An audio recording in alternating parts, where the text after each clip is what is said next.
Hello everyone, this is Angela and welcome to my channel, Angie the ENTJ. Please be sure to like, subscribe, comment, and click the notifications bell so that you will know whenever I upload any new content. Let's dive in, y'all. Let's get into it.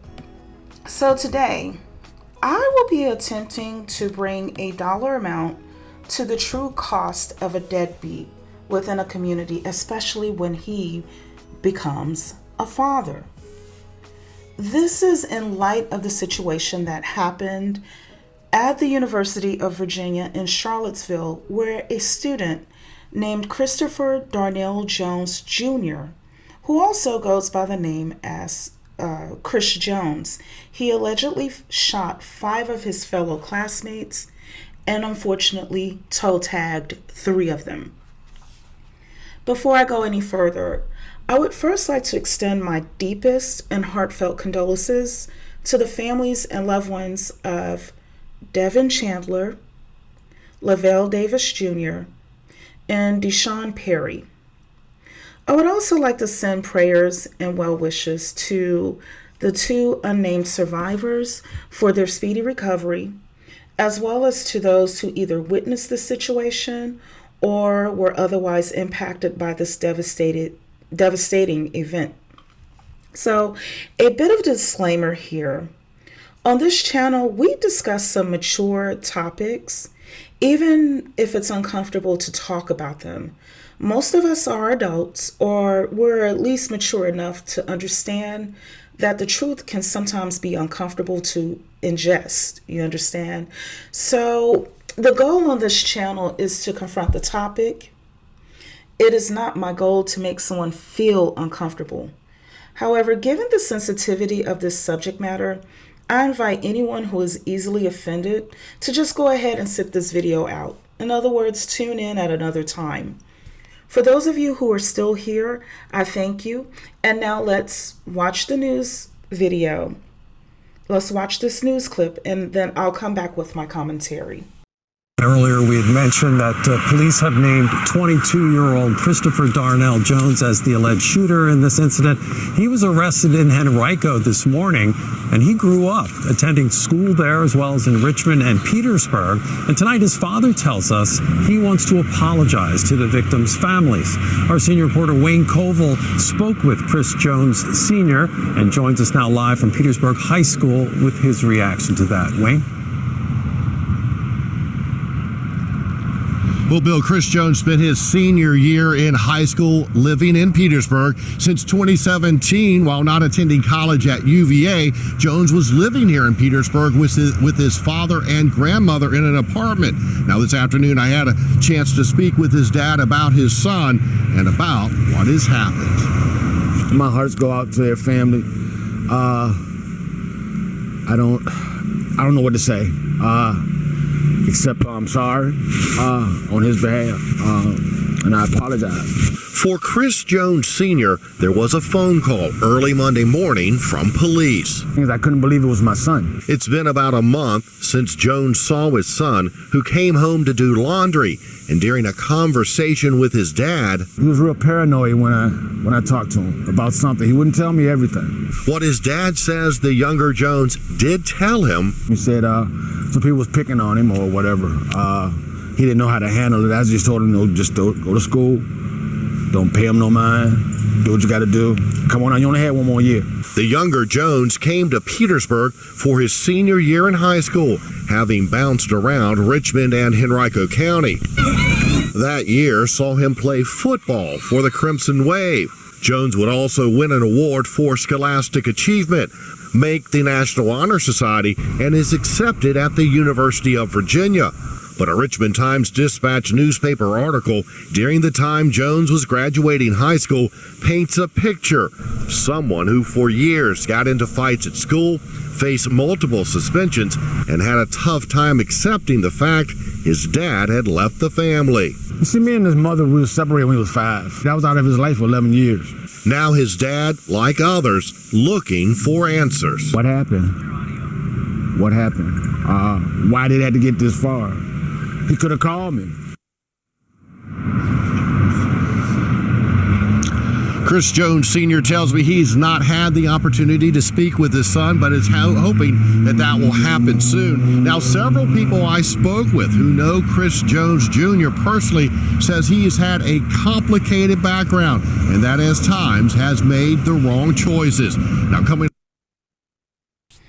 When I first learned about this tragedy and I saw the suspect, Chris Jones, I was immediately interested in knowing, or rather confirming, his background, and here's why.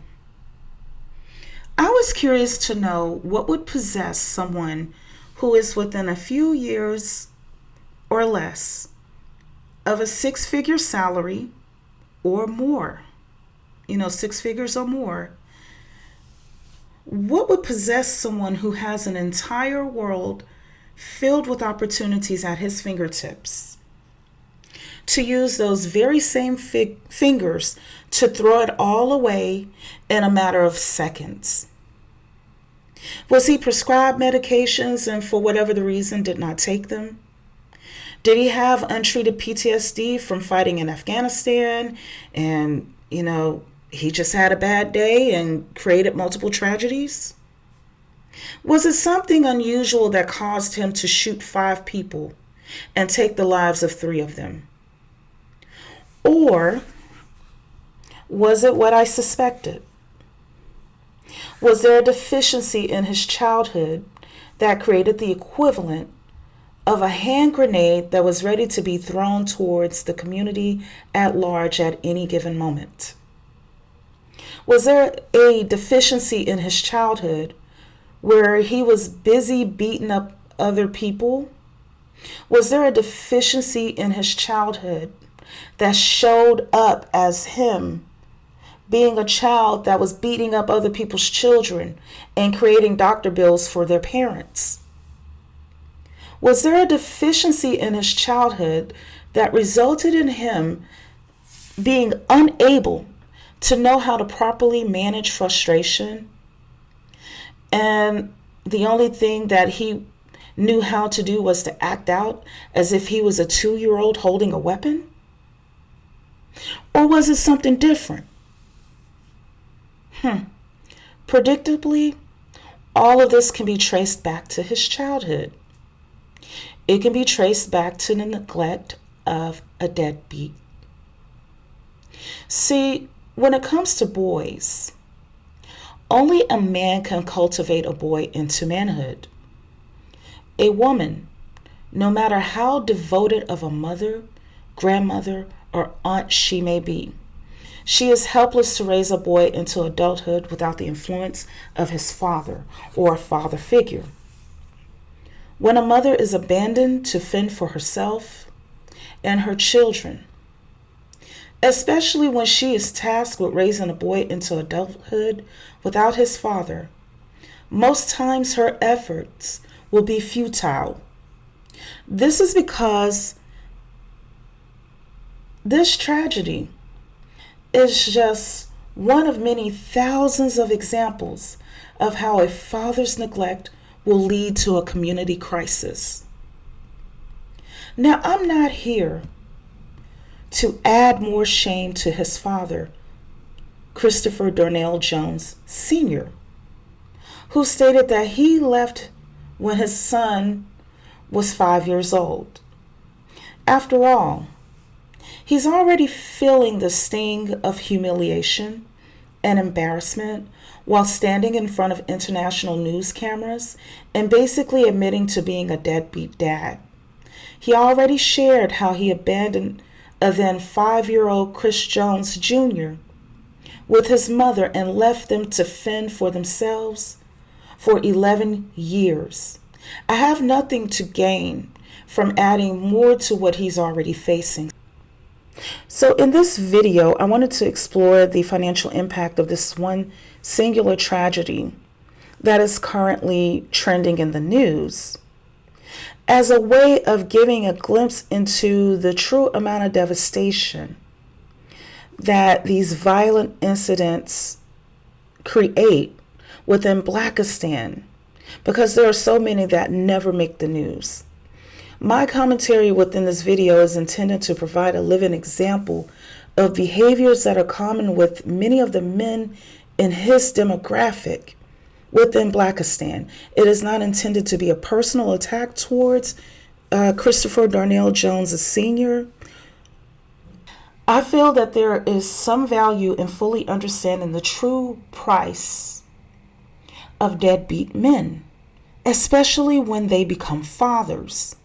A deadbeat man is almost guaranteed to become an absentee father. The neglect of an absentee father leads to poverty, and especially when it is his own son, it can lead to incarceration and or the deletion of a life or multiple lives. This mass tragedy is unique due to the involvement of university students in both roles of suspect and victim. Violent incidents within Blackistan are common and have been happening for centuries. So I did the math on the cost of Chris Jones Jr.'s father abandoning him when he was 5 years old, on up to his life-altering decision to lock, load, and aim at his fellow classmates, and it amounted to nearly $13 million in direct costs that can be immediately calculated. $13 million is a lot of money, and I'm sure you are interested in knowing how I came to such a conclusion, so here we go.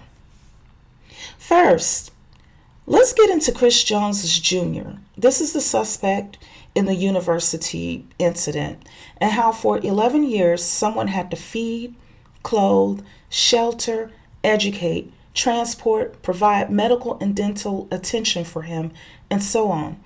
So in today's time, the average cost to raise a child is approximately $300,000 from birth to age 18. That amounts to $16,666 per year, or $1,388 per month. The reason why I'm doing it in today's dollars is because even though he was raised at an earlier point in time, the amount of money that it took to raise him back then still feels the same as the $300,000 that it takes to raise a child on average today. Okay, so since the impact would have been the same, that's why I'm using today's figures.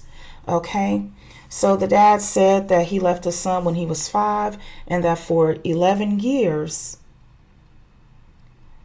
he was left to fend for himself. So that means the equivalent of $183,333 was paid by his mother, or another person, or a group of people, or the government to cover the cost of raising him during that time.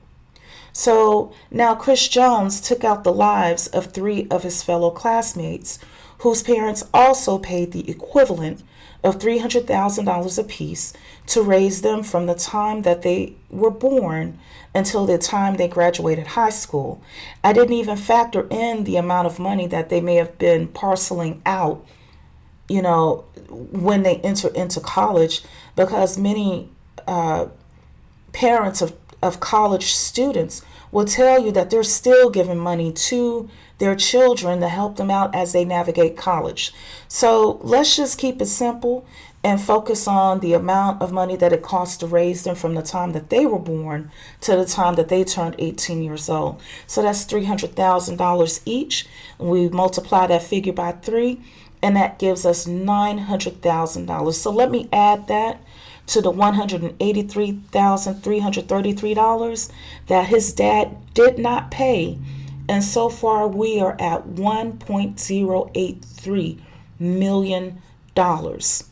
Okay, so let's talk about the college tuition that has already been paid. Some of the parents may have co-signed for the student loans in order to obtain the money for tuition, and they may still owe payments after the funerals of the 3 gentlemen who are no longer with us. I believe one of them was a senior or in his 4th year. The 2 other gentlemen, I believe, were in their 2nd and 3rd years of college Please correct me if I'm wrong. So I estimated that a combined total of 9 years worth of tuition has been paid, meaning that, all of them, if you add up the number of years that each of them were in school, one was in school for 4, the other in school for 3, and so on and so forth, it would amount to 9 years worth of tuition. All 3 of them were from out of state. So out of state tuition costs for the University of Virginia is currently at $53,626. So let's multiply that figure by 9 years, and that gives us a total of $482,634.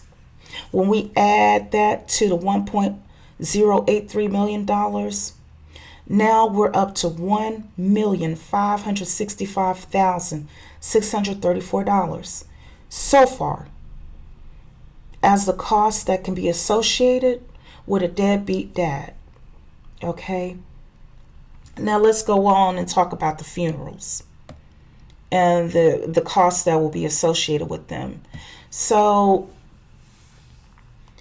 on average in the U.S., a funeral is going to cost about $8,000. And hold on, I know that there will be plenty who will disagree with that figure and actually say that it's too low. But I'm just using the averages, okay? So let's just go ahead and double that figure, because all of these gentlemen were from out of state, and their remains will have to be transported back to their respective hometowns. So let's just say that about, so for the sake of simplicity, let's just say that's going to be $16,000 for each person, which when we multiply that by the 3 is an additional $48,000 in funeral expenses. So far, deadbeat dad abandoning his son is costing everyone $1,613,634. And no, I haven't forgotten about Chris Jones Jr., his own tuition that has been flushed down the drain. I believe that he was a junior, maybe a senior. So let's just round it up and say, with the cost of tuition and books and other expenses, that was an easy $100,000 that was flushed down the toilet. Okay? So now let's assume that he will live to be 70 years old. He's currently 22 years old. So if he's incarcerated for the rest of his natural life, or for the next 48 years, at approximately $87 per day, that alone will add up to be $1.57 million just to incarcerate him. Now, I want to put something into your mind right quick and give you a bit of perspective. Had Chris Jones Jr., had his father stayed in his life and guided him properly into adulthood and into manhood, it would have just cost $45 a day in current times. Now, I know that's a lot of money on a daily basis, but that's all it would have cost. However, because Chris Jones Jr. lacked it, it is going to cost the community nearly twice as much, in the amount of approximately $87 a day to incarcerate him for the rest of his life. So let's get back to the 3 gentlemen who are no longer with us. And let's talk about their loss of income earning potential, not only to themselves, but to their families. You see, a lot of times, parents only have minor insurance policies on their children who are in college because, at this age and stage in life, they're still young and they're less likely to fall gravely ill, Additionally, insurance policies are intended to provide a form of income to the family that is left behind.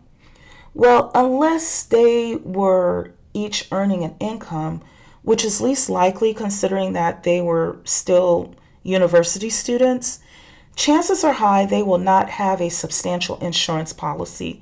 It's just only going to be enough to, have the funeral, if that, and the burial.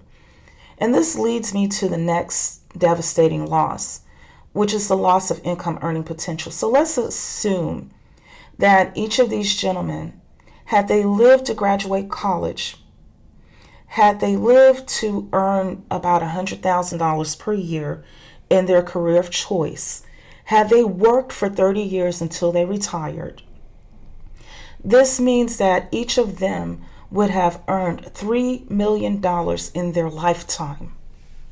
When we multiply that figure by 3, that is $9 million combined. That is a loss to the quality of life for each of their families and their respective communities. This does not include whether or not they would have opened businesses, whether or not they would have made investments and earned pensions or grew retirement funds. This does not include the loss of assistance that each of their parents may suffer when they become senior citizens, such as when their now adult offspring and their spouses help them to do things like run errands and help with labor-intensive chores on occasion, such as something like mowing the grass or going to pick up their prescriptions, maybe even fixing them, buying them a meal on occasion. Little stuff like that does add up, and it does make a difference. So right now, we are just focused on the obvious losses, and so far, we have a total loss of $12,290,634, and let's just say, for the sake of simplicity, $12.3 million. And no, we're not done. We're not done. Okay? Now let's talk about the other two victims who were also injured, but thank goodness they survived. Let's just add $100,000 in medical bills and pain medication for the both of them.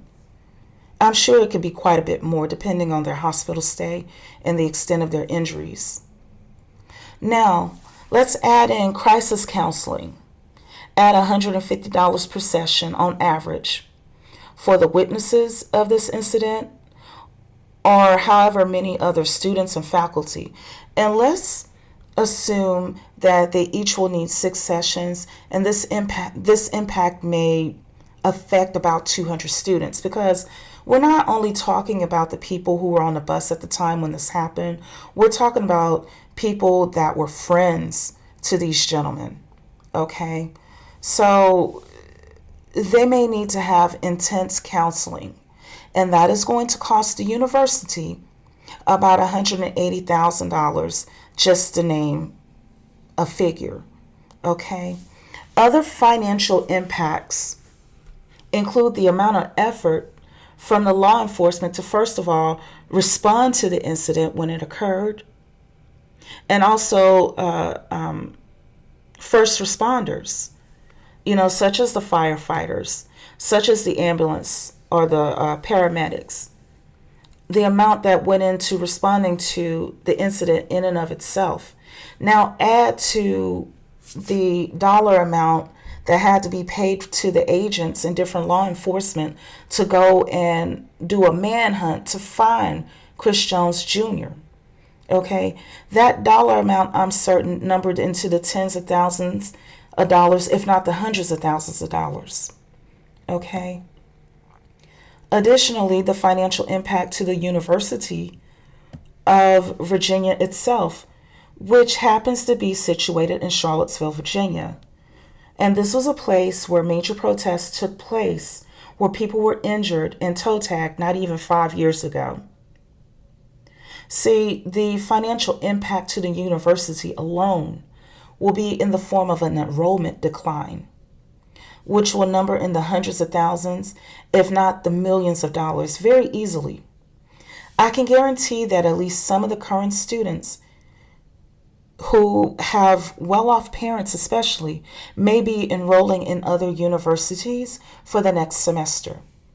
Additionally, there will be a percentage of freshmen both from within the U.S. and international students who will be marking this university off of their list of colleges to attend due to this incident, which will ultimately have an echo effect on the rest of the city, especially small businesses, in the form of revenue losses. So the $12.3 million in tangible losses easily increases to more than $13 million when you add in the intangible expenses that will directly impact the families of the 3 victims who did not make it, the 2 survivors who are recovering, as well as those who were witnesses to the singular act of violence, as well as those students and faculty who knew all of the people involved in the situation. And who will pay for it? Chances are high that it will not be Chris Jones Jr.'s father or any other member of his family, and I say that respectfully. Who will it be? Who is it going to be? Let me tell you who it's going to be. It's going to be the families of the 5 people that he shot. It's going to be the university. It's going to be the city of Charlottesville, especially their small business community and their taxpayer base in this instance. Last but certainly not least, it will be the bus company where Chris Jones Jr. decided to shoot his victims within one of their vehicles. I am certain that the expenses of this company has increased due to paying additional man hours to their staff to navigate things such as cooperating with law enforcement, navigating the insurance claims process for the vehicle where the shooting occurred. That vehicle is out of commission due to it being used to gather evidence, which means that it is not generating income for that bus company. And I'm sure that the driver of that bus is traumatized and possibly filing a workman's comp claim, which certainly is having an effect on his or her income as well, because oftentimes short-term and long-term disability claims are only for a portion of your usual income. And that's if they are lucky enough to even be an employee. They could be under a contract and out of work altogether. This is how I had arrived to the cost of it being more than $13 million, where at least 12.6 million of it, in this case, can be seen as a direct result of a man's decision to walk out on his 5-year-old son for 11 years of his childhood and the damage that it caused. Although the detail of this economic analysis covers one singular but very devastating event at the University of Virginia, one can easily broaden the scope and begin to understand the huge scale of how disastrous an unsuitable male, a deadbeat male, can be within a community. When we begin to add the catastrophic economic impact of all of the women in Blackistan who are routinely deleted every 5 hours by their estranged boyfriends and husbands and baby daddies, unsuitable males, which leaves their children as orphans for the grandparents and the aunts and uncles and older siblings or foster parents to have to raise. Now, let's add the amount of people who are randomly condemned into an early grave for something as trivial as, getting bumped into. You're walking along a path and you accidentally bump into someone, you say, "I'm sorry," and they pull a gun out on you and blow you away. And if that's not ridiculous enough, let's talk about the entire lives that are taken for something as trivial as putting too much mayonnaise on a sandwich at Subway. Or lives that are taken in Atlanta, for an example, in broad daylight while putting air into your tires. You see, when you start factoring that in, the number of losses can easily total into the billions of dollars. Okay? So, what are some solutions to this issue? How can we curb tragedies like this one? Well, let's dive into nature for a moment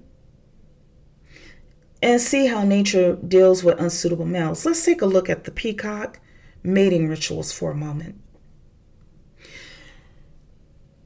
You see, the peacock is doing all that he can to impress his feminine counterpart to mate with him. And what does she do? She rejects him. See, when it comes to mating, it is generally the male that is supposed to impress the female. If the feminine is not impressed, she considers him to be unsuitable, and they will not mate. The reason why an unsuitable male should not mate is because he will always fail to protect his mate, to protect their offspring, and he will not keep their resources secure, which puts everyone's life at risk.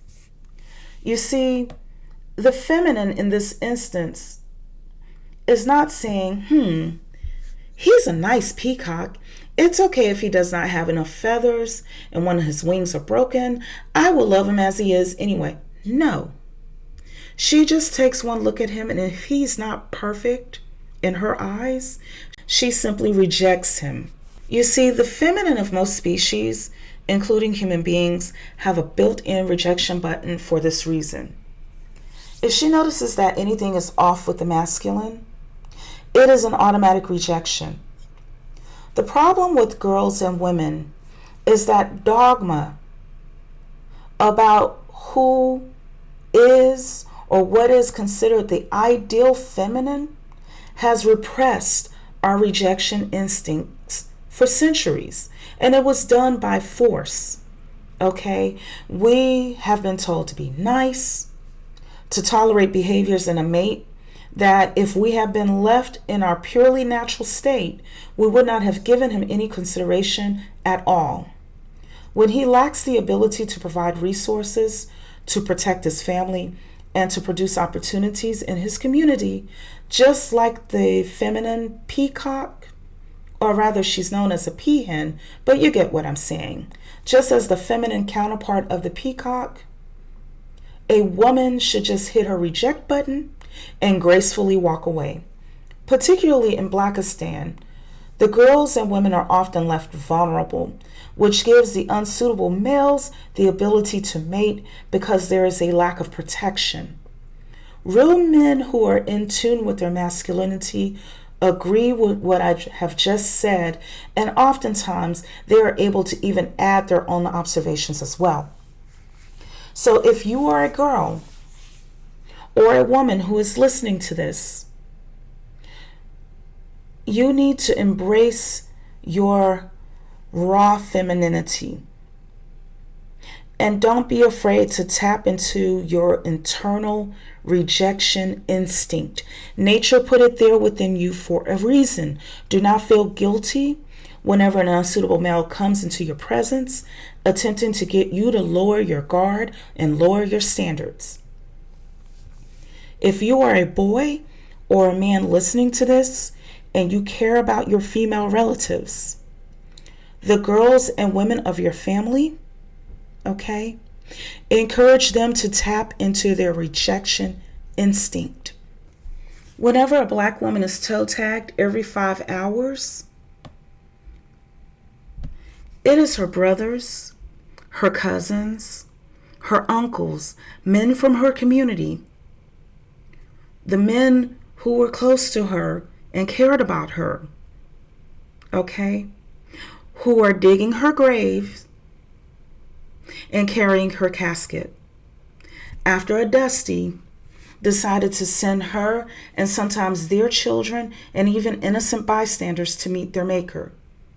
So yes, when your sister, who was taught in your household while you were growing up to be nice and to be sweet and to turn a blind eye to his felony and his lying and cheating and other red flags, when she dates a male with deficiencies and that unsuitable male then beats her up or toe tags her and her children, which will be your nieces and nephews, yes, you men are affected as well.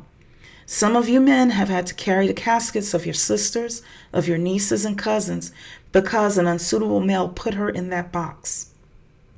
Okay, so women, start rejecting without apology. Tap into that inner gut feeling that you were taught by society and religion to ignore. It will save your life. And men, if you love your daughters, your sisters, your nieces, your cousins, and so forth, help them to tap into their rejection instinct. And you can do that by showing them how you, as a masculine man, deal with the bullcrap that comes from unsuitables, the dusties, and the deadbeats. You know y'all don't tolerate them. You know y'all don't, okay? You see, this economic analysis is to help everyone to understand why you should have no mercy. And I don't mean to be mean or, to be harsh, but I'm just keeping it real. Don't have any mercy when it comes to allowing a deadbeat to be in close proximity to you, especially as an intimate partner. If a man is hollering about how expensive things are, complaining about how much you spend on adorning yourself and being feminine, about how much money he does not have and so forth, honey, those are red flags. Leave him and his dried eggplant where he stands. He can go to his mother's basement or her couch to protest, because I can guarantee you whatever expenses he's complaining about are not as expensive as being abandoned by a dusty that will leave you and your child that you had with him to fend for yourselves. It will not be as expensive as having a ruined reputation when that child grows up and does something as egregious as ending the lives of multiple people over not having the capacity to manage his frustrations with other people in an adult manner. It will not be as expensive as all the funerals, the loss of enrollments, the loss of income, and so forth that everyone is facing, to the tune of $13 million in this instance. If he felt like he was being bullied and picked on, then he should have involved university officials, not pull a trigger. Okay? Or if he was anything like me, he should have continued to do well in school, get rich, and then become their bosses later in life. The best revenge is to be successful. So, $13 million so far, and I doubt that his father will regularly accept those collect phone calls or go to visit him in the penitentiary or put money on his books. It will most likely be his own mother, the very woman who he acted up on so badly when he was a kid, to the point to where she had to go and send him to live with his father and grandmother during the last 2 years of his high school career, okay? It's going to be her that will be taking collect calls, spending money on his books that should be going towards her retirement, spending money to go visit him in prison, taking time out of her day to respond to his letters and so forth. And so, and for my naysayers, because I know I have some, don't come into my comment section as if I don't know what I'm talking about, because I got some folks that are locked up in prison right now as we speak. And it's not their daddies that are consistently going to see them. No, it's not. Okay? So I hope that this economic analysis shows everyone how truly catastrophic the impact of a deadbeat dude can be, especially when he becomes a neglectful deadbeat dad. For those who want to say that the paradigm shift that's happening with Black people right now is about a gender war, then you are sadly mistaken. Because it was men who perished at the hands of Chris Jones, a male who was wounded by his father's neglect. Men are going to be the ones digging the graves and carrying the caskets of these football players who were shot by Chris Jones, not women. Okay, so this isn't about a gender war. Yes, women are affected. They have mothers, they have aunts, they probably have sisters and other female relatives too, friends who are going to be affected. But if this was a gender war, then, women wouldn't be crying. Okay, but I'm telling you, women will be crying, men will be too. So this isn't about a gender war. I'm sure that at least one of the victims, including the survivors, has a male relative, be it their brother or cousin or uncle, that is enraged and wants to pay Chris Jones back in his own coin. and want to do to him what he did to their loved ones. So this isn't about gender war. Black women divesting from Blackistan is not a sign of a gender war. It is natural for the feminine to stampede away from imminent danger and into safety. Okay? Wild female horses and wild female wildebeests utilize stampeding as a survival tactic to run away from danger with their young. A stampede of black women divesting out of Blackistan is simply a sign of the feminine securing her survival because she's not being protected adequately enough by the masculine. So it's not a gender war, because if it was, then, you would be finding black women saying that they didn't want to be women, and that's not the case. Quite the opposite is true. So going back to what I was saying earlier, it's my hopes that more and more people, especially women, and especially black women, will begin to see why leaving the dusty in the street, no matter how pitiful he appears, how much he begs, how quote-unquote nice he seems to be, is in your best interest. If he has any speck of dust on him, if he's unemployed, homeless, unambitious, speaks about going 50-50 on his responsibilities while expecting you to go 200,000% on your responsibilities, if he complains about not having enough money, then leave him in his dust, because if you do not, you will trade places with women like Chris Jones Jr.'s mother, who some reporters stated was sobbing in her van when she got the news of what her deadbeat ex-husband's son did to his classmates.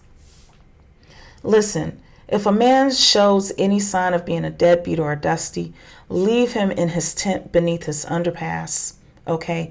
Leave him with his head literally touching the dirt while he sleeps. Yes, I am in LA and Las Vegas a lot, and there are literally men sleeping on the street with their heads touching the dirt. Do I feel bad for them? Yes. I am a human being and I do have empathy. But listen, let me tell you something. If I were still dating, would I go down there and say, that's okay, I got a home for you to come to, I'll fix you something to eat and you can come wash yourself? No. And for those of you who are prone to thinking like that because you've been brainwashed, look at this economic analysis that I've just given you of $13 million. That deadbeat you're feeling so sorry for and want to turn into your husband and your child's father, look at how much that will cost. Okay?